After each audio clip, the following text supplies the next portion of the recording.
Hello बच्चों। हम लोग मोशन इन अ प्लेन का नेक्स्ट पार्ट आज करेंगे। इससे पहले हम लोगों ने मोशन इन अ प्लेन में बेसिक्स जो हैं वो देखा था, और आज जो हम टॉपिक डिस्कस करने वाले हैं वो है motion with uniform velocity in a plane. Motion with uniform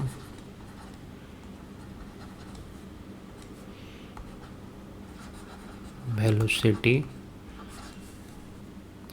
in a plane।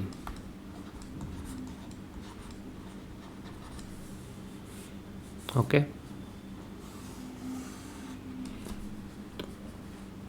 तो सबसे पहले इसमें हम एक डायग्राम ड्रॉ कर लेते हैं।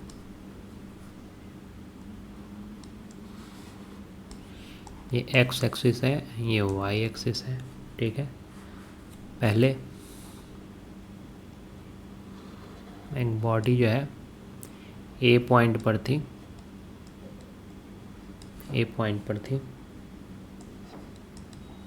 ए से ये बी पॉइंट पर जाती है।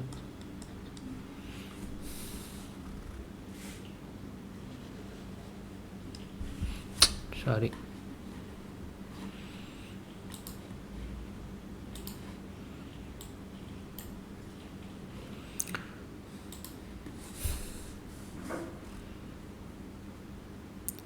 ए से बी पॉइंट पर जाती है।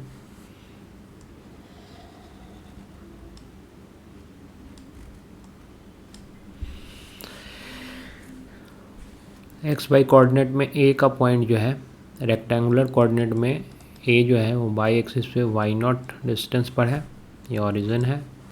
और ये जो है ये एक्स एक्सिस पर एक्स नॉट डिस्टेंस पर है। उसी तरह से ये बी पॉइंट जो है वो एक्स एक्सिस पर एक्स डिस्टेंस पर है और वाई एक्सिस पर वाई डिस्टेंस पर है। ठीक है, अब अगर हम पोजीशन वेक्टर के फॉर्म में लिखें तो ए को सपोज हम लोग मान लेते हैं are not vector.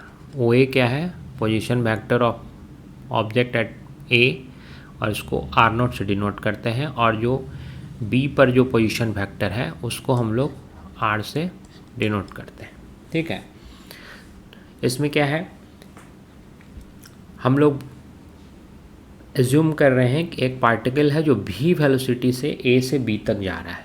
Consider an object, consider an object moving with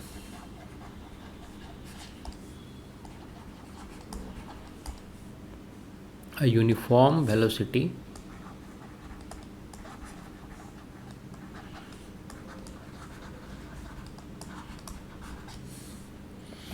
v in the X Y plane. X Y plane में एंड कोई ऑब्जेक्ट है जो वी वेलोसिटी से ट्रैवल कर रहा है, और T suppose time T is equal to 0 पर वो ए पॉइंट पर था, और T is equal to T जब टी टाइम पर था तो वो बी पर था। इसका मतलब उसका मोशन जो है स्टार्ट हुआ है ए से, क्योंकि टाइम जब 0 था तो वो ए पर था, और जब टाइम टी हो गया तब वो बी पर था। ठीक है, तो हम लोग suppose at T is equal to 0, इसका पोजीशन क्या है, पॉइंट ऑब्जेक्ट कहाँ है, द ऑब्जेक्ट इज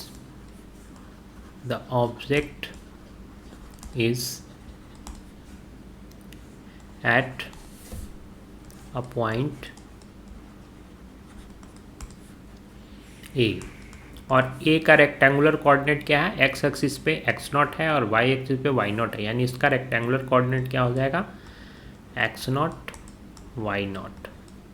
ओके, तो इसका पोजीशन वेक्टर क्या हो जाएगा, देयरफॉर पोजीशन वेक्टर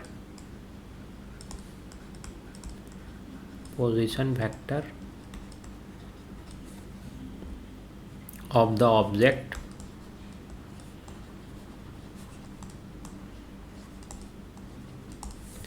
क्या हो जाएगा पोजीशन वेक्टर। पोजीशन वेक्टर को हम लोग क्या डिनोट करेंगे, ओ टू ए, ओ ए से डिनोट करेंगे, O A. O A is equal to क्या हो जाएगा, R naught, R naught. Okay, और हम लोग t इज इक्वल टू 0 पर पॉइंट ए पर है ऑब्जेक्ट, और t टाइम पे कहाँ पे पहुँच रहा है ये, b पर। तो b पर उसका पोजीशन वेक्टर क्या होगा ये हम निकालते हैं। Let at time t the object is at point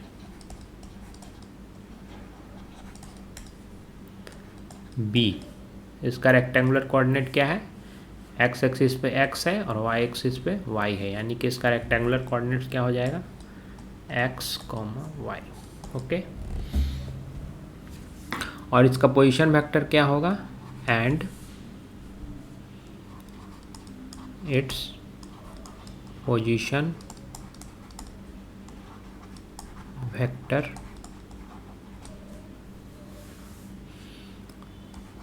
क्या होगा, B O B. O B क्या होगा, यहाँ पे आर हमने लिया है इसको, ओ बी जो पोजीशन वेक्टर है इसको आर से हम लोग डिनोट करेंगे।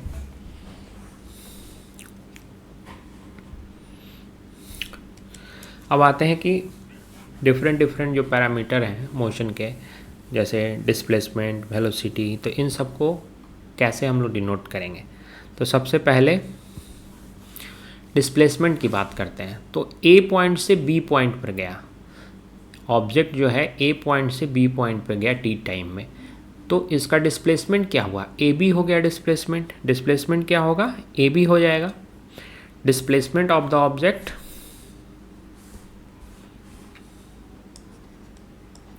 डिस्प्लेसमेंट को हम लोग यहाँ पे डिस्कस करने वाले हैं। डिस्प्लेसमेंट,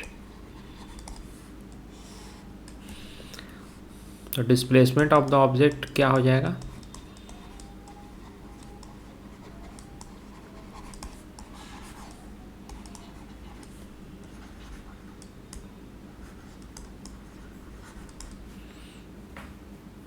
कितने टाइम में, टाइम t माइनस 0, 0 से t तक गया time, in the time interval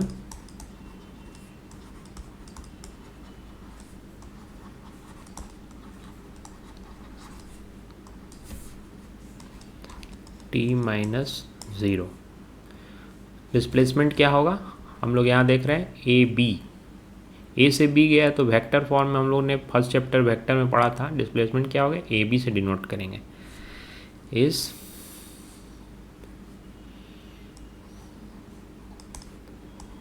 A B. ठीक है, अब according to triangle of vectors क्या होगा, अकॉर्डिंग टू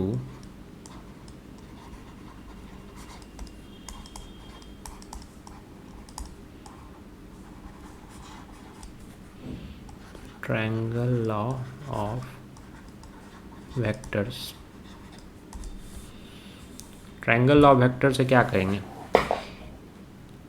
ए बी, तो सबसे पहले O A plus A B, कोई पॉइंट ए से बी जा रहा है तो ए पे पोजीशन वेक्टर क्या है, ओ ए है, और यहाँ पे ओ बी है, तो ओ बी क्या होगा, ये फाइनल है। ओ बी का पोजीशन वेक्टर कैसे मिल रहा है, ओ ए प्लस ए बी करने पे क्या मिलेगा, ओ बी मिलेगा। यही है triangle of addition. Triangle of addition से O A plus A B will be equal to O B.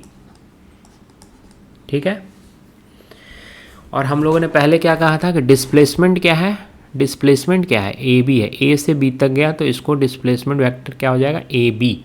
हम लोगों ने यहाँ डिनोट किया था, A B is the displacement. तो इस इक्वेशन से क्या हो गया, O A plus A B is equal to O B, therefore A B क्या हो जाएगा, A B is equal to O B, O A को राइट साइड में लाएंगे माइनस ओ ए, यही हो जाएगा O B, sorry A B. Therefore displacement क्या हो जाएगा, displacement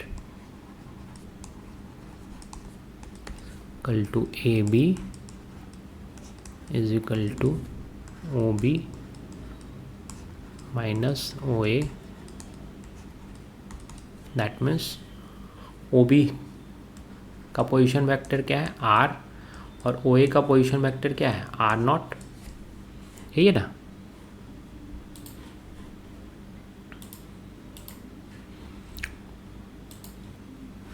are minus R not, यही डिस्प्लेसमेंट हो जाएगा।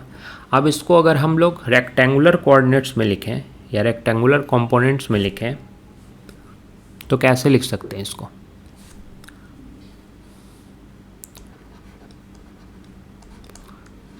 in terms of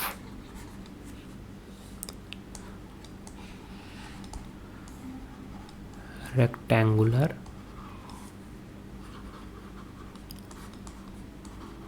components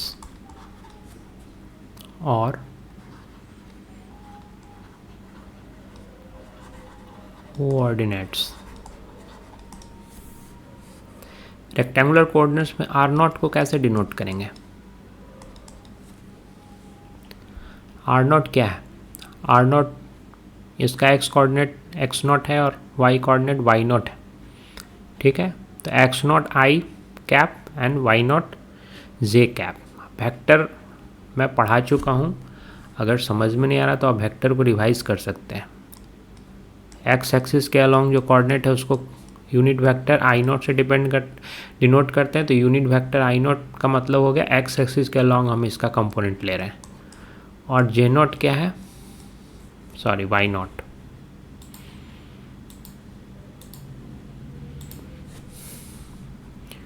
Y naught क्या है वाई एक्सिस के अलॉन्ग, और उधर वाई एक्सिस के अलॉन्ग यूनिट वेक्टर क्या होता है जे कैप होता है। उसी तरह से आर क्या हो जाएगा,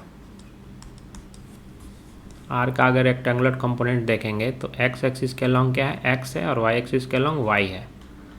दैट मीन्स इसको हम कैसे लिख सकते हैं,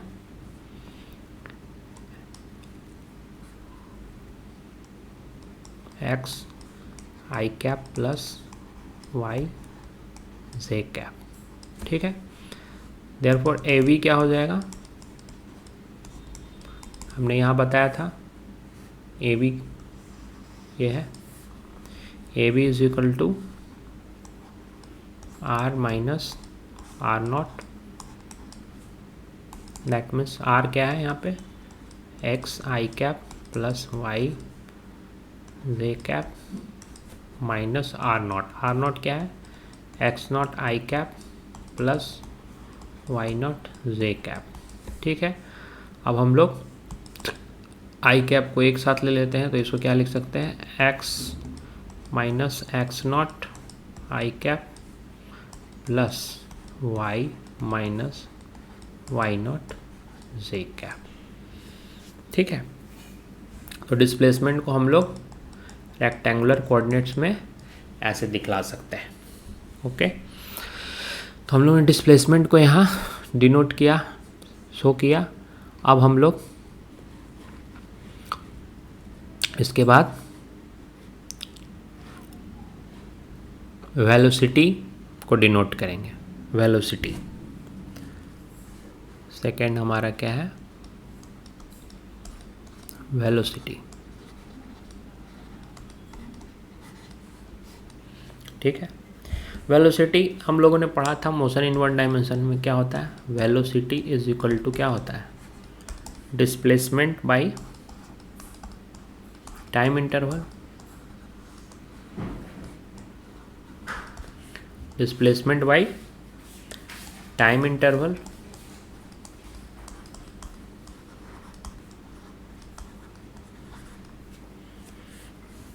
तो वेलोसिटी को हम लोग v वेक्टर से डिनोट करते हैं, और डिस्प्लेसमेंट हम लोगों ने पहले यहाँ पे निकाल लिया है। डिस्प्लेसमेंट क्या है r माइनस आर नॉट, ठीक है। डिस्प्लेसमेंट क्या है r माइनस आर नॉट, और टाइम कितना लगा, r0 से r पर पहुंचने में टाइम t लगता है, 0 से स्टार्ट हुआ था और t तक गया था, that means r minus r0 divided by t। यह डिस्प्लेसमेंट हो गया। अब इसके बेस पर हम लोग इक्वेशन ऑफ मोशन भी लिख सकते हैं।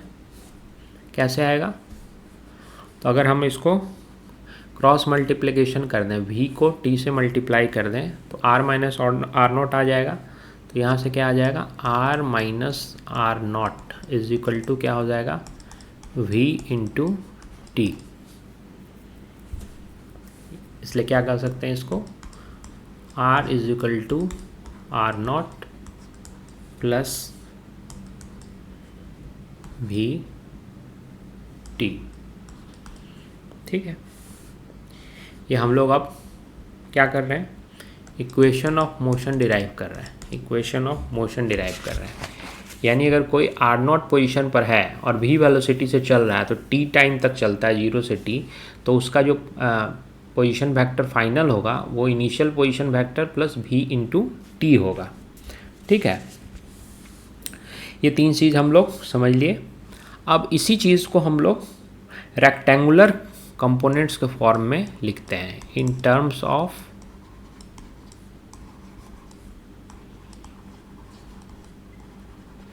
Rectangular components.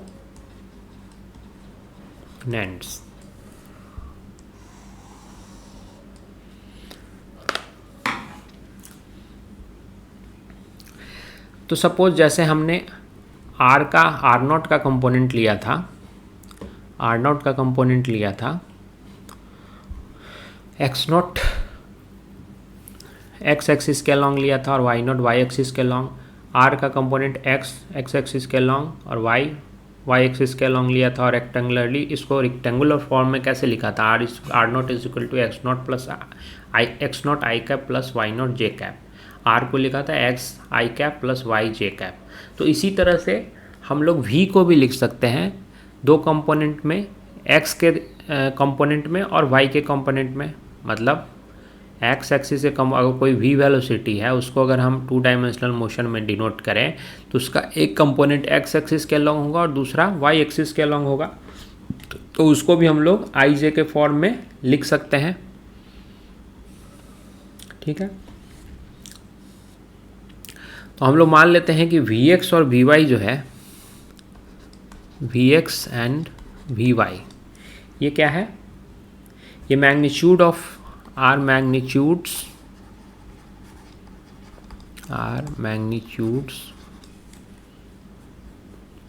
Of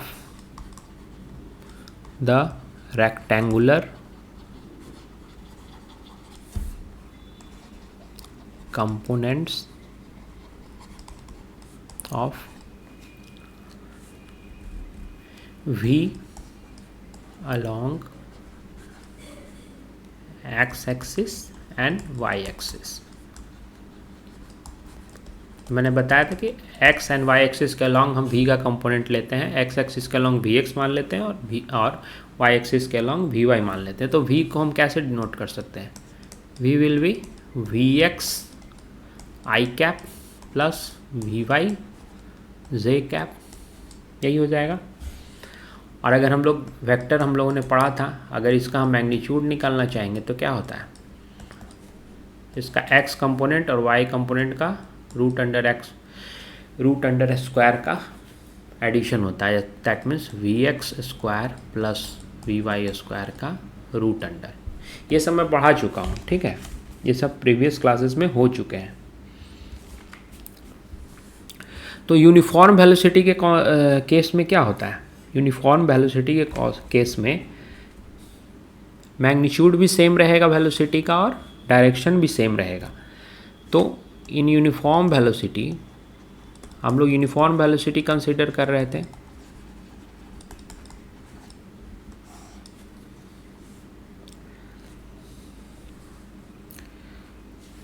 magnitude of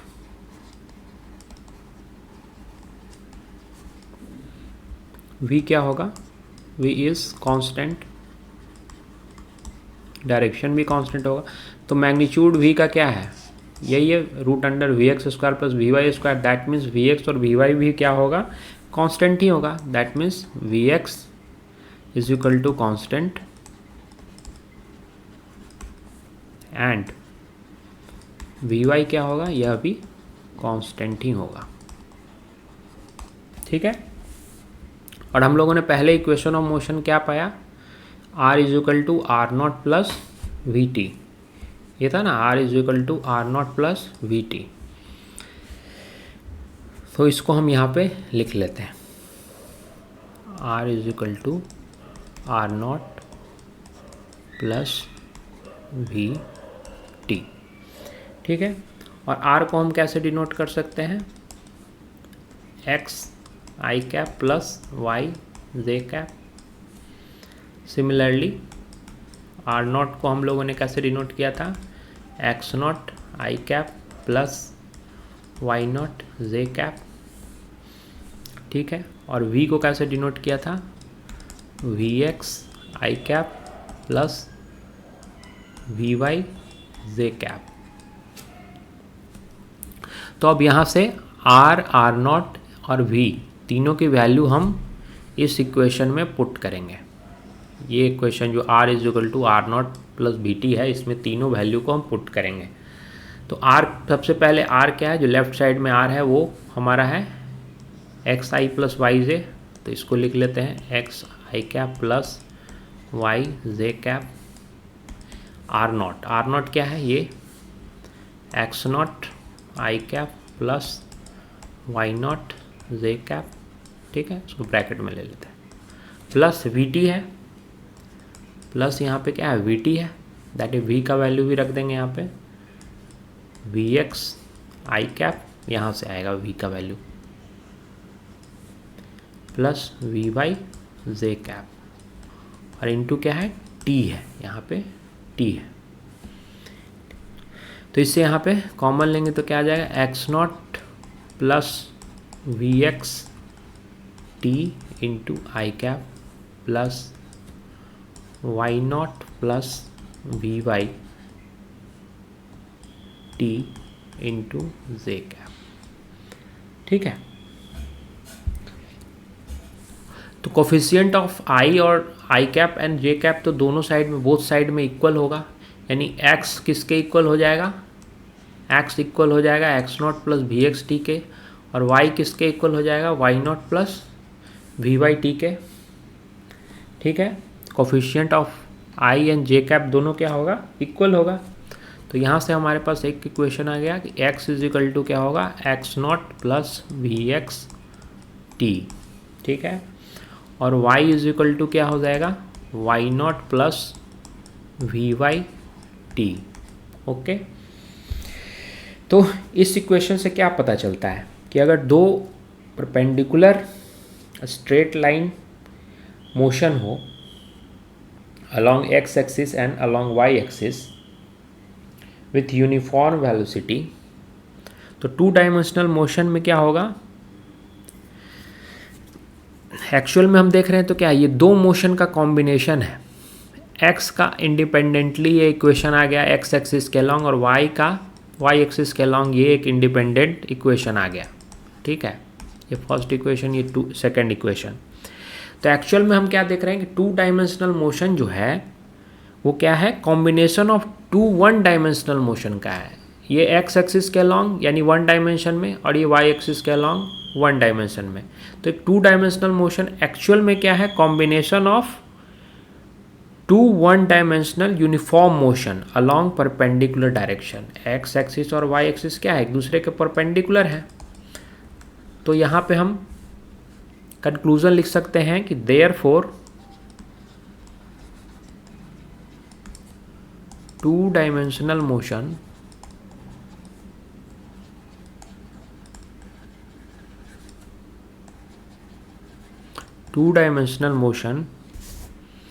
that is motion in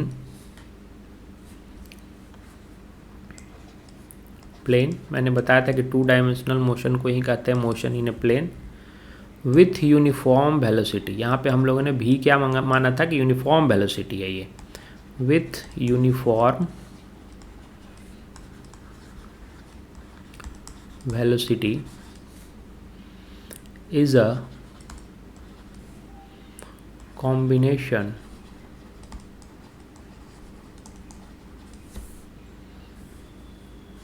of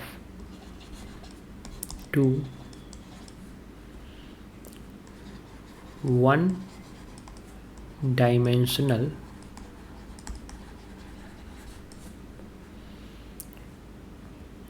uniform motions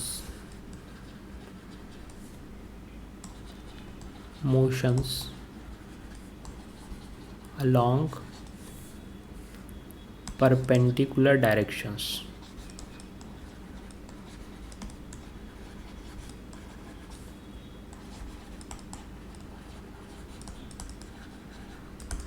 तो इसका मतलब क्या हो गया कि टू डायमेंशनल मोशन या फिर मोशन इन ए प्लेन क्या होता है, अगर वो यूनिफॉर्म वेलोसिटी से चल रहा है तो वो दो वन डायमेंशनल यूनिफॉर्म मोशन का कॉम्बिनेशन होता है। आप यहाँ पे देख रहे हैं कि ये टू डायमेंशनल मोशन है, ये एक्स एक्सिस के अलॉन्ग और ये वाई एक्सिस के अलॉन्ग। यूनिफॉर्म मोशन से अगर कोई पार्टिकल मूव कर रहा है तो उसी के कॉम्बिनेशन के फॉर्म में ये आया है। ठीक है, तो आज इतना ही, बाकी हम लोग नेक्स्ट क्लास में डिस्कस करेंगे।